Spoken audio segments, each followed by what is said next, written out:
Hey guys, Thomas from Team Sakurasou here, coming to you guys with 5 cards I have in your trade binder for May, and I'm back at it on the casting couch to tell you what this series is about, because I do get questions on when this series is going to come out, which is just random at this point, and what this series is about. And what it's about is I give you 5 cards that you should invest in / get right now before they spike crazy. I tell you the amount, what rarity, how many, as well as a plethora of reasons on why you should grab this card. So if you guys enjoy that, make sure to smash that like button, because while this is a once a month series, if I get 120 likes, which I know is asking a lot, I will do a second one in May, meaning you guys will still get one in June, all that.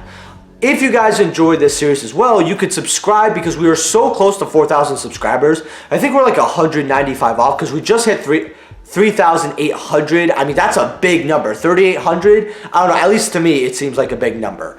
But thank you guys for those who have subscribed. If you're buying any cards off TCG Player, including, say, some of the cards I mentioned here, please use my link down in the description below. Helps out the channel to no additional cost to you. And it does not have to be Yu-Gi-Oh, so helps the channel. Thank you to all my channel members as well. I appreciate you guys immensely. Consider being a YouTube channel member if you want to, and I'm not going to waste any time. I'm going to get right into it. The first card I have here is Big Welcome Labrynth out of Photon Hypernova. Now, the reason I'm telling you guys to get this card is it's similar to when I said to get Magnificent Map for Flu. Now, when Flu were getting reprinted, they told us the sets that were going to be in the 2022 10s, and basically went up to everything but Battles of Chaos, so the set before Battles of Chaos. And I said, well, a lot of people are going to want to pick up Flu and all that. This is the only card not getting reprinted. You guys should go get this. And this has been a staple way of looking at the market and seeing what one card you should get from an archetype right away.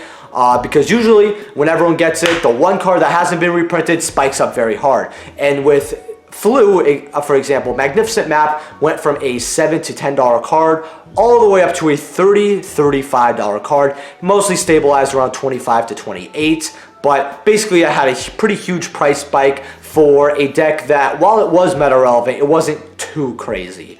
I don't think anyone was arguing tier 1 for that deck. Now, for Big Welcome Labrynth, I argue the same thing. We know that we're going to get reprints for up to Darkwing Blast, except for Power of the Elements, mind you. But this includes side sets. Konami's now putting Tactical Masters in there as well, which is like, whoa, to me. So people who want to play Labyrinth, they're going to be able to get all the stuff from Tactical Masters, all the stuff from the sets previously, like Darkwing Blast. And people are going to be like, oh wow, I could play this deck for cheap now. All I need is Big Welcome Labrynth, because that was one of the only cards not reprinted. And this card at $2 right now is a steal. I would easily get anywhere from 12 to 18, 21 copies if I were you guys. If you guys want to know what this card does, basically you special summon a Labyrinth from anywhere but your band. So hand, deck, graveyard, and then you have to bounce a monster you control, which doesn't really matter. In fact, it's great to have the new card from Darkwing Blast. I forgot what her name was. I think Silverwind Castle, whatever. Absolutely gorgeous card. And in the graveyard, if you control level 8 higher fiend, you could return a card your opponent controls or one of your own cards by banishing it. It's really, really cool, actually. It's a pretty great card. It is a 2 to 3 of in most of the decks I've seen. I've seen mostly 3, but I've seen builds get away with 2 just fine. I would grab this card while you can. Again, they're not going to reprint Photon Hypernova, and that's going to lead our segue to the next card, because normally I do not give you guys 2 cards from the same set, much less the last core set, right? Which is crazy to me, but I think this ban list got a lot of people scared. The second card I have for your 5 cards to have in your trade binder is Pressured Planet Wraitsoth at $19 for this field spell. Now, this is a gamble here, but what this card does is you search a Kashtira monster, and then depending on if they activate Shangri-La and all that, they get to pop cards. Right? It's a good card, essentially. That's all you really need to know for cash. The reason I'm telling you guys to grab this is because a lot of people are getting rid of their cash stuff like absolutely crazy. Like, you think they're holding on to like a hot cookie jar. A lot of people have in their minds that cash is going to get destroyed on this next ban list, which is something, I don't even think cash is the best deck in the format currently. I would give that to Sprite or something else. But a lot of people think, oh, your cash cards are all going to get hit, blah, blah, blah. Photon Hypernova is way too new to get hit, unless it was an emergency ban list. They didn't even hit tier limit that fast, right? You think they're going to hit something that has a lot less of a percentage in the top 32 of big events like regional YCSs this fast? Absolutely not. Photon Hypernova, they're not going to hit a card from there. So seeing the field spell that was originally anywhere something from 50, 60 to 80, you know, sometimes it did go to 40s at $19, it's just way too low. I would say, if I were you guys, forget about all the, you know, the frantic players trying to get rid of their cards, like, you know, chickens with their heads cut off, and go grab yourself some free cash Jura for the next format. Or when the ban list comes around, people understand that they're going to have to deal with it for another 3 months, because the only thing they could probably hit is something from Darkwing Blast or before. I think they're probably going to hit Fenrir as my estimated guess, or something else lightly, but that's just my opinion. Your Photon Hypernova cards, again, very safe. I will also give a quick shout, if you guys are wondering about the other card, which is, and I'm going to butcher this quite a bit, it's like Kashtira Theosis. It's their like e-teleport of the deck, essentially, at $10 right now. That's pretty good as well. I just think the field spell is better. $9 more, but it's basically almost guaranteed. But you can get both, and as many as you guys want, because it is a gamble. But I would recommend at least try to get a set. The third card I have here for your 5 cards out of your trade binder is actually Shooting Star Dragon, and I'm talking about the OG from Star Strike Blast. We're getting a lot of synchro support, and we have it announced, and Konami will always give us synchro support, and that got me, and with the Archfiend structure deck, that got me thinking, hey, they might give us some more Stardust support eventually. I mean, I don't think everything from the manga is released, and they know that 5Ds is beloved. I mean, they've given us like synchro-esque sets before, and they're incorporating synchros more and more in the game, and players are absolutely loving it. Like, say, look at Punk, for example, but Punk kind of does it all, so that might be a cop-out. Konami might give something like the Shooting Star Dragon line more support. Now, this isn't the biggest reason I'm telling you guys to get this. The reason I'm telling you to get this is because this card before it got reprinted in Brothers of Legends, the cheapest copy was $15, $16, right? That was for certain lower rarities. OG first editions for light play started at like closer to 20. It's going a little higher. Same with Ultis and Secret. Not Ultis and Secret. Ulti and Secrets, obviously, but Ultis and Ghosts. Now, this card for an OG right now is only $4. Now remember, Star Strike Blast is a set that's very extinct. I remember when Vanity's Emptiness became a very, very strong card a lot later on in Zexal era. Star Strike Blast was an already extinct set. Boxes were closer to 300-400. Obviously, you didn't find them at any stores, and that was back when I was a lot younger. We're talking maybe, we are actually not maybe. We are talking a decade ago it was that price, right? Star Strike Blast singles, whatever we have out there is whatever we have, right? It's basically like museum artifacts, in my opinion. So getting them at OGs at $4 right now before they quickly go up to $10, $12, I will get those cheaper copies while you can.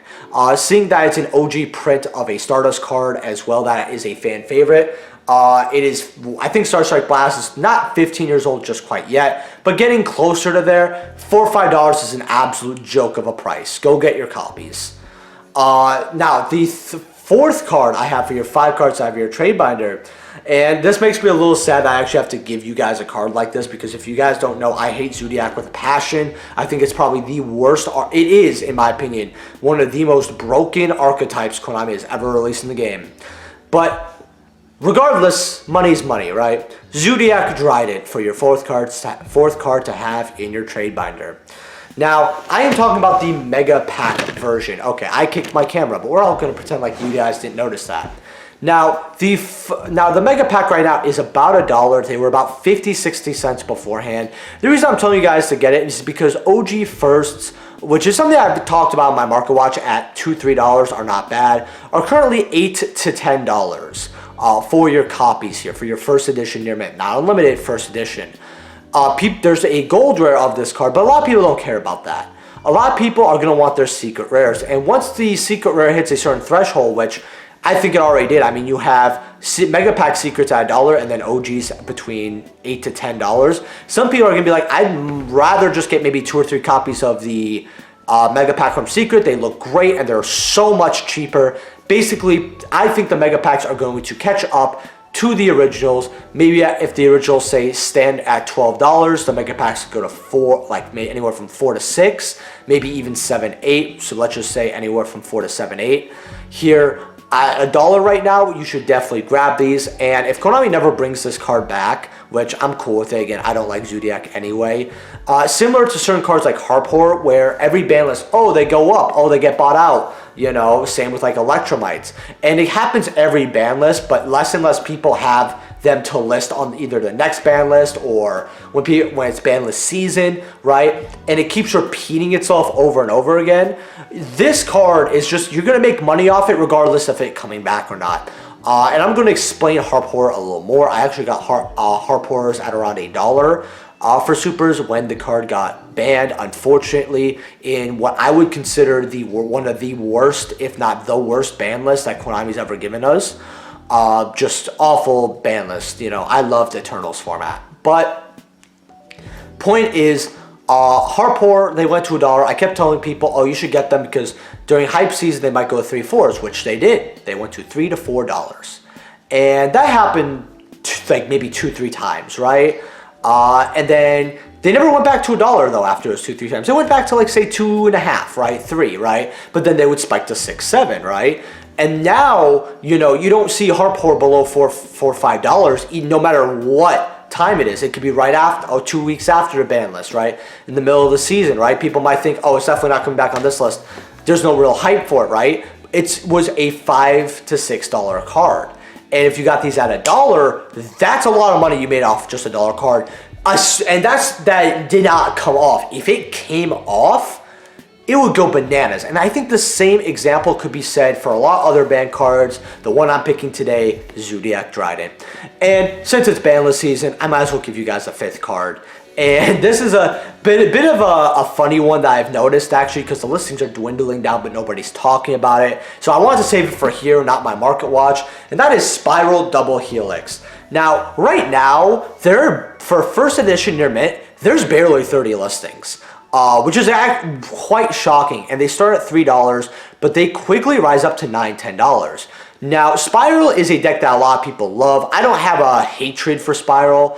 I just don't like the year they came out in because that was like the worst year to play Yu-Gi-Oh! Because I believe you had Spyral, you had Pepe, and you had Zoodiac, right? It was all within 365 days. It was just a terrible. I'm glad I just never had to play with that, but I've seen replays, and everyone I knew that I hung out with outside Yu-Gi-Oh! Quit during that time. But you guys don't want to hear me rant, right? You guys want to hear on why to get Double Helix. Well, Konami killed this archetype because not only did they have hits previously, but when we got Magician Souls, this deck actually became meta relevant again, and it can set up some pretty wacky boards. And what ended up happening was they actually banned Master Plan, right? And the deck can't really play too well and all that.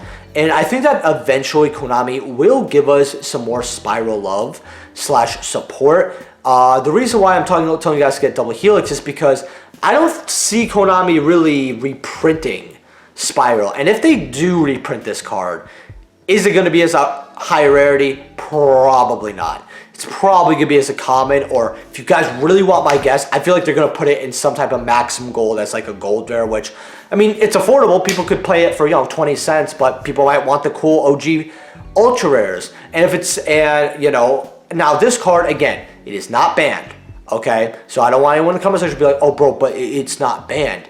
The thing about ban lists is, when I say, for example, Harp Horror, I'm going to go back to that example. If Harp Horror comes off the list, yes, Harp Horror, as for super rares and maybe even probably rares, will go up.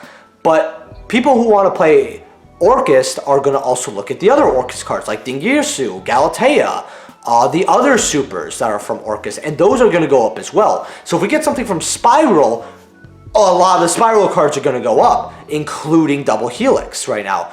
And seeing how it doesn't have that many listings right now for first edition near mints, if they tickle I was about to say tickle our balls. I should probably just say it, tickle our balls, or, whatever.